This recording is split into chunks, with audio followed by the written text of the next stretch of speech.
Hello, hello les amis, bienvenue à notre résumé de la leçon de l'école du sabbat, leçon du lundi. Nous sommes en train de faire ce parcours dans la deuxième semaine de ce premier trimestre 2024. Nous sommes en train de parler de l'amour de Dieu. Nous allons voir un autre aspect qui est développé par l'auteur cette semaine.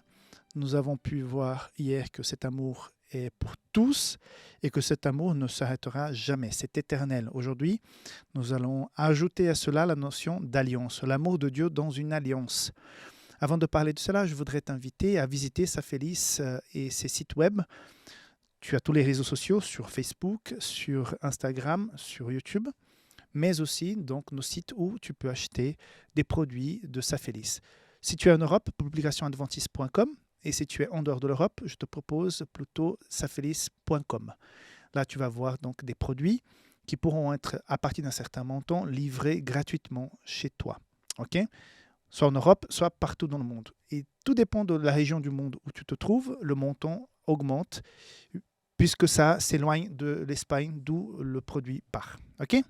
Voilà, sans plus tarder, passons donc à l'étude de la leçon d'aujourd'hui. L'amour et l'alliance. Donc, comme je disais, nous avons vu hier que l'amour de Dieu n'oublie personne et l'amour de Dieu ne s'arrête pas, on ne diminue pas, on ne disparaît pas vis-à-vis de qui que ce soit. L'amour de Dieu est constant. Par contre, aujourd'hui, l'auteur nous propose une notion de l'amour de Dieu qui est dans un pacte, dans une alliance. Souvent, comme dit l'auteur, Dieu illustre sa relation avec nous au travers des relations familiales, entre hommes et femmes, comme nous connaissons très bien, entre Jésus et son Église, entre une mère et un enfant, et entre un couple, l'amour de Dieu, peut parfois être représenté comme ça. Donc, dans une relation d'un couple, par exemple, quand il y a mariage, il y a un pacte, non seulement un pacte de fidélité, mais un pacte d'amour, un pacte d'entraide, de relation, de soutien, de compagnonnage. Donc, voilà, on va marcher ensemble, on a pacté pour pouvoir marcher ensemble sous la bénédiction de Dieu. Voilà le mariage. Donc, à quelque part, Dieu nous propose aussi un pacte avec lui. Donc, Dieu aime toutes les personnes. Nous sommes tous aimés de Dieu.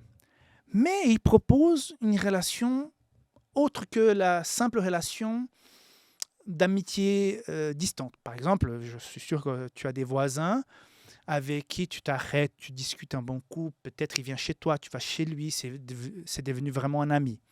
Il y a d'autres voisins que tu dis bonjour, bonsoir, bonne nuit, à chaque fois que tu le croises, et puis c'est tout. Donc, c'est pas que la personne soit une mauvaise personne, c'est que tu ne peux pas non plus avoir l'intimité avec tous tes voisins, mais il y a des gens qui sont plus proches et d'autres qui le sont moins. Donc, Dieu nous propose une alliance, il a au travers d'Abraham, donc il a commencé son peuple, a proposé une alliance à ce peuple. Et cette alliance, quand elle est établie, il y a, entre guillemets, un bonus dans cette relation avec Dieu parce que non seulement nous recevons cet amour de sa part, mais quand on est dans cette alliance, il y a le bonus d'amour de la part de Dieu. J'espère que je m'explique bien. Donc on va voir le verset 7 de Deutéronome 9 de Deutéronome 7 qui dit ceci. Sache donc que c'est l'Éternel, ton Dieu, qui est Dieu. C'est Dieu fidèle, garde son alliance et sa miséricorde jusqu'à la 1000e génération envers ceux qui l'aiment et qui observent ses commandements. Donc, il y a, depuis le verset 6, il y a tout un pacte qui est rappelé, mais le verset 9 dit qu'il y a une bénédiction extra, en plus, un bonus pour ceux qui l'aiment et qui observent ses commandements, c'est-à-dire des personnes qui ont accepté l'amour de Dieu, accepté sa présence dans sa vie, ont demandé pardon, ont fait un pacte d'alliance, ont vécu une conversion, tout simplement, avec Dieu. À partir de ce moment-là, cette personne rentre dans l'alliance. Et quand elle rentre dans l'alliance, elle passe à vivre selon les valeurs de Dieu, c'est-à-dire qui sont exprimées ici dans l'observance des commandements de Dieu et l'amour.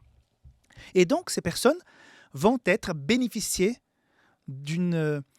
Comme dans une relation de couple, on donne, mais on reçoit. Et c'est ça que l'auteur va essayer d'expliquer avec cette expression en hébreu de « esded » pour expliquer qu'il y a, même dans la relation avec Dieu, il y a aussi une relation spéciale pour ceux, même s'ils sont aimés comme n'importe quelle créature dans le monde, il y a quelque chose de plus quand tu rentres dans cette alliance. Ça ne veut pas dire que Dieu fait une différenciation entre les personnes, mais Dieu donne un plus à ceux qui acceptent, à mon avis, qui est tout à fait normal, qui acceptent son amour. Non? Regarde ce que l'auteur dit, qui est très bien dit. Le EZ de Dieu montre que sa bienveillance est extrêmement fiable, inébranlable et durable. Mais en même temps, la réception des avantages du recette est conditionnelle. Elle dépend de la bonne volonté de son peuple à obéir et à respecter leur part du marché dans cette relation. Donc, oui, Dieu aime tout le monde de façon égale. Mais quand tu décides d'avoir une alliance, faire un pacte d'amour, rentrer dans ce mariage avec le Christ, il y a, de la part de Dieu, une promesse de plus de bénédiction, de plus de protection, de plus de